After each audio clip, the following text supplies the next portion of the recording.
साथीहरु नमस्कार। आज हामी सार्वजनिक सेवा प्रवाह 3.4 यो नासुको 3.4 मध्ये 3.4.1 अस्तिको भिडियोमा हेरिसकेका छौं सार्वजनिक सेवा प्रवाहको अर्थ र महत्व। आज हामी 3.4.2 मा हेर्छौं सार्वजनिक सेवा प्रवाह गर्ने तरिका तथा माध्यमहरू र 3.4.3 सार्वजनिक सेवा प्रवाहमा सेवा प्रदायकको भूमिका र सेवाग्राहीको अधिकार तथा कर्तव्य। यो एकदमै महत्त्वपूर्ण टपिक रहन्छ। पहिला हामी सुरु गर्छौं 3.4.2। त्योभन्दा पहिला 3.4.1 मा अस्ति हामीले हेरिसकेका छौं सार्वजनिक सेवा प्रवाह भनेको के हो भन्ने कुरामा। सार्वजनिक सेवा प्रवाहको वर्गीकरणमा मा आमा पनि कपुर भन्ने फर्मुला पनि हेरेका थियौं। अघिल्लो भिडियो हेर्न सक्नुहुन्छ साथीहरुले। यसमा आ भनेको आधारभूत सेवा, मा भने मानवीय विकास सम्बन्धी सेवा, प भनेको परम्परागत, नि भनेको नियमन सम्बन्धी सेवा, कल्याणकारी सेवा, पूर्वाधार विकास सम्बन्धी सेवा, मनोरञ्जनात्मक सेवा यीहरू रहेका छन्। त्यस्तै गरी नेपालमा सेवा प्रवाह प्रभावकारी हुन नसक्नुका कारणहरूको फर्मुला थियो। संरचनागत समस्यामा भोसी भरा, संस्थागत समस्यामा दोपा अप्र, व्यावहारिक समस्यामा प्र भ्र व्यासा जस्ता विभिन्न चीजहरू यहाँ अध्ययन गर्दै हामीले अस्तिको भिडियोलाई सम अप गरेका थियौं।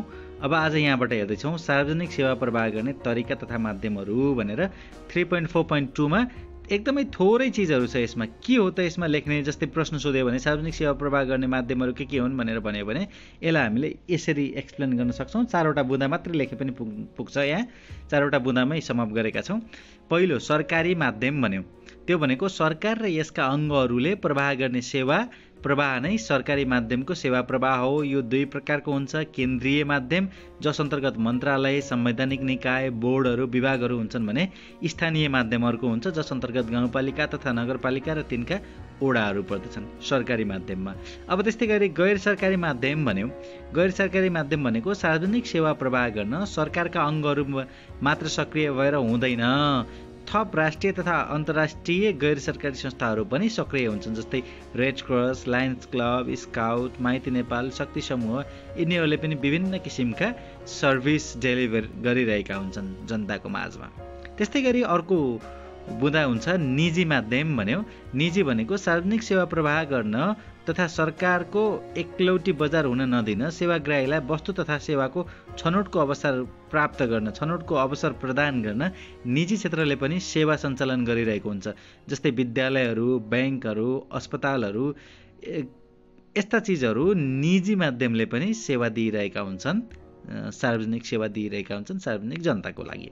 अनि अर्को रह्यो त्यस्तै गरी नागरिक समाज मार्फत पनि सेवा प्रवाह गर्न सकिन्छ, गरिरहेको हुन्छ। जस्तै कहिलेकाहीँ कुनै विशेष कामहरू नागरिक समाज मार्फत पनि भइरहेका हुन्छन्। जस्तै बागमती सरसफाई अभियान भयो, हरियाली जनकपुर धाम अभियान, यस्ता अभियानहरू ले पनि सार्वजनिक सेवा प्रवाह गरिरहेका हुन्छन्।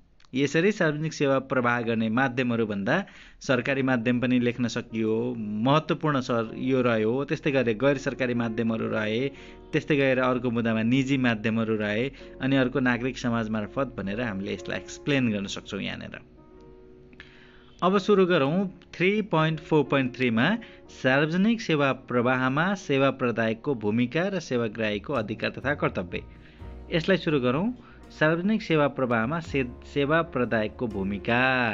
सेवा प्रदायक भनेको सर्भिस जसले दिन्छ, सरकारी निकाय भनौँ न, एक हिसाबले सेवा दिने क्षेत्र भनौँ, त्यसको भूमिका कस्तो रहन्छ भन्ने बेला यहाँनिर फर्मुला भयो न पास न इनाम जिक्री स्रोत। न भनेको प्रक्रियामुखी सेवा भन्दा नतिजामुखी सेवामा जोड दिने। सेवा प्रवाहमा सेवा प्रदायकले केमा जोड दिनु पर्यो? नतिजामुखी सेवामा जोड दिनु पर्यो। न भनेको नतिजामुखी सेवामा जोड दिने। पा भनेको पारदर्शी र निष्पक्ष व्यवहार प्रस्तुत गर्नु पर्यो। सेवा प्रदायकले सेवाग्राहीलाई पारदर्शी र निष्पक्ष व्यवहार प्रस्तुत गर्नुपर्छ। त्यस्तै 3 नम्बरमा हेरौँ सेवालाई सरल, सहज र सुलभ तुल्याउने। सरल, सहज र सुलभ तुल्याउने। अनि 4थो नम्बरमा सेवा प्रवाहमा नवीनतम प्रविधिको प्रयोग गरी प्रभावकारिता बढाउने।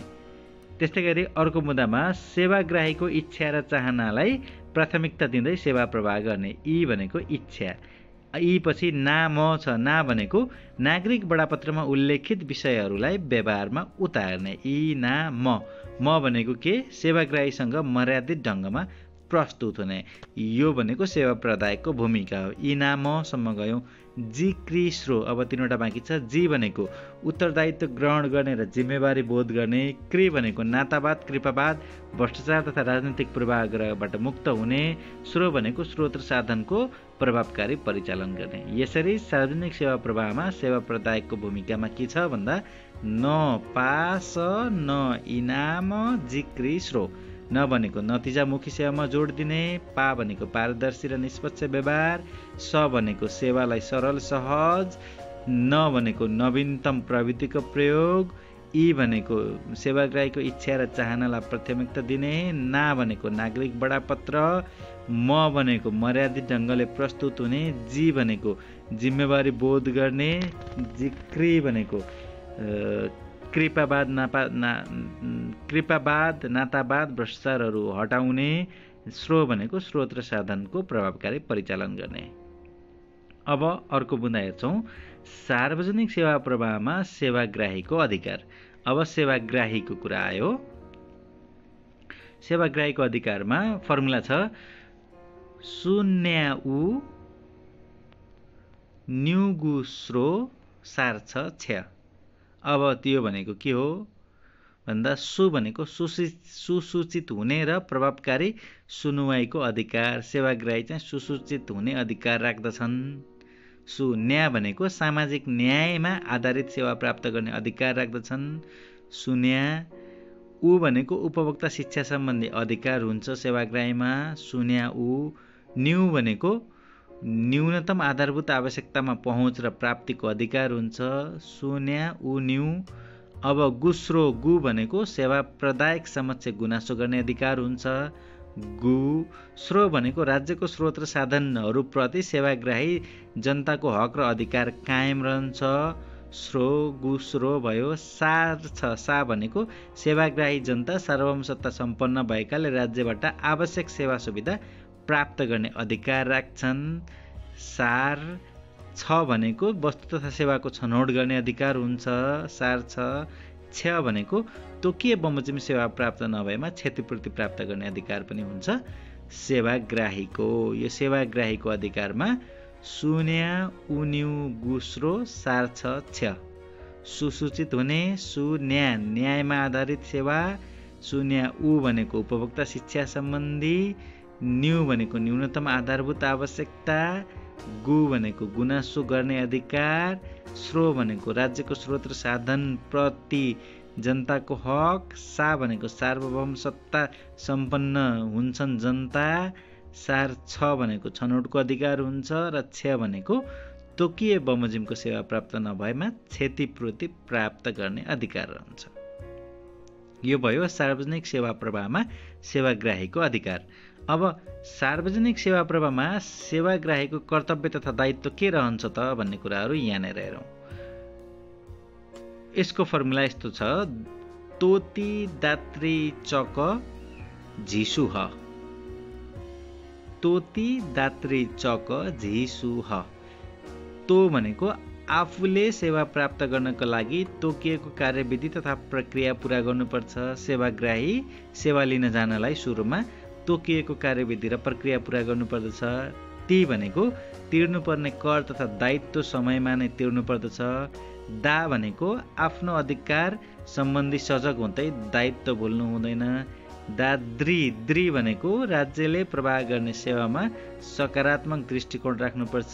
दाद्री। च भनेको राज्यबाट नियमसङ्गत रूपमा सेवा प्रवाह भए नभएको विषयमा चनाखो रहने गर्नुपर्छ।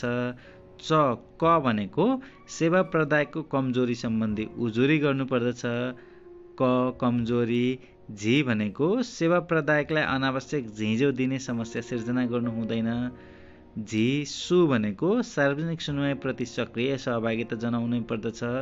ह भनेको अरूको हक तथा अधिकारप्रति सम्मानको भावना राख्नु पर्दछ। यसरी सार्वजनिक सेवा प्रवाहमा सेवाग्राहीको कर्तव्य तथा दायित्व के हुन्छ भन्दा तोती दाद्री चक झिसु ह। तोकिएको कार्यविधि पूरा गर्ने, तिर्नुपर्ने कर तिर्ने। तोती। दा भनेको दायित्व भुल्न भएन। द्री भनेको सकारात्मक दृष्टिकोण राख्नु पर्यो। च भनेको चनाखो रहनु पर्यो। क भनेको सेवा प्रदायकको कमजोरी सम्बन्धी उजुरी गर्नु पर्यो। जी भनेको सेवा प्रदायकलाई अनावश्यक झिँजो दिनु भएन। सु भनेको सार्वजनिक सुनवाई प्रति सक्रिय सहभागी हुनु पर्यो। ह भनेको अरूको हक तथा अधिकारप्रति सम्मानको भावना राख्नु पर्यो। अब नागरिक बडापत्र यहाँनिर हेर्छौँ। के हो त नागरिक बडापत्र भन्ने कुरा? सेवा प्रदायक निकायले उपलब्ध गराउने सेवा सुविधा सम्बन्धी सम्पूर्ण जानकारी र यसको अनुपलब्ध हुँदा उपचारको व्यवस्था सहित सेवा प्रदायक निकायमा राखिएको पूर्ण जानकारी पत्र नै नागरिक बडापत्र हो। भनेको सेवा प्रदायक निकायले उपलब्ध गराउने सेवा सुविधा सम्बन्धी सम्पूर्ण जानकारीहरू लेखेर राखेको हुनुपर्छ र त्यो अनुपलब्ध हुँदा उपचारको कस्तो व्यवस्था छ भन्ने कुराहरू पनि सबैले देख्ने गरी स्पष्ट ठाउँमा खुल्ला ठाउँमा राखिएको जानकारी पत्र नै नागरिक बडापत्र हो। नागरिक बडापत्रमा कुन सेवा कुन स्थानबाट पाइने, कुन अधिकारी जिम्मेवारी हुने, कति खर्च लाग्ने, कति समय लाग्ने जस्ता कुराहरू पूर्ण विवरण उल्लेख गरिएको पाइन्छ या त्यस्तो विवरण उल्लेख गरिनु पर्दछ। अब नागरिक बडापत्रको अवधारणा कस्तो रह्यो भन्दा सन् 1991 मा बेलायतका प्रधानमन्त्री जोन मेजरले सुरु गरेका हुन्। 1991 मा 1992 मा फ्रान्समा सुरु भयो। 1993 मा मलेसिया, 1995 मा क्यानाडा, 1997 मा अस्ट्रेलिया, भारत लगायतका देशबाट यो विकास हुँदै आयो। नेपालमा विक्रम सम्वत 2056 सालमा गरिबलाई आय निमुखालाई न्याय भन्ने कार्यक्रमबाट नागरिक बडापत्रको अवधारणा विकास भएको पाइन्छ। विक्रम सम्वत 2064 को सुशासन ऐन र 65 को सुशासन नियमावली पश्चात नागरिक बडापत्र प्रभावकारी रूपमा लागू भएको हो नेपालको केसमा। त्यस्तै क्षतिपूर्ति सहितको नागरिक बडापत्र 2070 सालदेखि लागू भयो। यो भयो नागरिक बडापत्रको सामान्य अवधारणा। अब हामी हेर्छौँ सुशासन नियमावली 2065 बमोजिम नागरिक बडापत्रमा उल्लेख गर्नुपर्ने मूलभूत कुराहरू के हुन् भन्दा कार्यालयले दिने सेवा र त्यसको प्रकृति, दोस्रो सेवाग्राहीले सेवा प्राप्त गर्न पुरा गर्नुपर्ने कार्यविधि, तेस्रो सेवा प्राप्त गर्न लाग्ने समय, चौथो सेवा प्राप्त गर्न लाग्ने दस्तुर, पाँचौं सेवा प्रदान गर्ने पदाधिकारी र निजको कार्यकक्षको विवरण र छैठौं तोकिए बमोजिमका अन्य कुराहरू भनेको छ सुशासन नियमावली 2065 मा। त्यस्तै नागरिक बडापत्रको महत्त्व तथा उद्देश्य के को लागि महत्त्वपूर्ण रहन्छ त नागरिक बडापत्र भन्ने कुरामा सजिलो फर्मुला छ यहाँनिर पासा सगुज सोए सु। अब यो भनेको के हो भन्दा पा भनेको पारदर्शिता र सूचनाको हकको प्रत्याभूति गर्न, पा भनेको पारदर्शिता तथा सूचनाको हक, सा भनेको सार्वजनिक सेवा प्रवाहमा सुधार ल्याउन, स भनेको सेवा प्रदायक र सेवाग्राहीको समयको बचत गर्न दुवै पक्षको, गु भनेको गुनासो सुनवाईको व्यवस्थापन गरी सार्वजनिक उत्तरदायित्व वहन गर्न, पासा सगु ज भनेको सेवाप्रति जनविश्वास वृद्धि गर्न, सोए भनेको पदाधिकारीबाट हुन सक्ने स्वेच्छाचारिताको अन्त्य गर्न र सु भनेको सुशासन र विधिको शासनलाई संस्थागत गर्न। यसरी नागरिक बडापत्रको महत्त्व यहाँनिर समाप्त गर्यौं। पासा सगु ज सोए सु पारदर्शिता, पा सा भनेको सार्वजनिक सेवा प्रवाहमा सुधार, स भनेको समयको बचत सेवा प्रदायक र सेवाग्राहीको, गु भनेको गुनासो सुनवाईको व्यवस्था हुने, ज भनेको सेवाप्रति जनविश्वास वृद्धि गर्न, सोए भनेको पदाधिकारीबाट हुन सक्ने स्वेच्छाचारिताको अन्त्य गर्न, सोए सु भनेको सुशासन र विधिको शासनलाई संस्थागत गर्न भनेर नागरिक बडापत्रको महत्त्व यहाँनिर गरिसकेपछि आजको भिडियो यहीँनिर अन्त्य गर्दछौँ।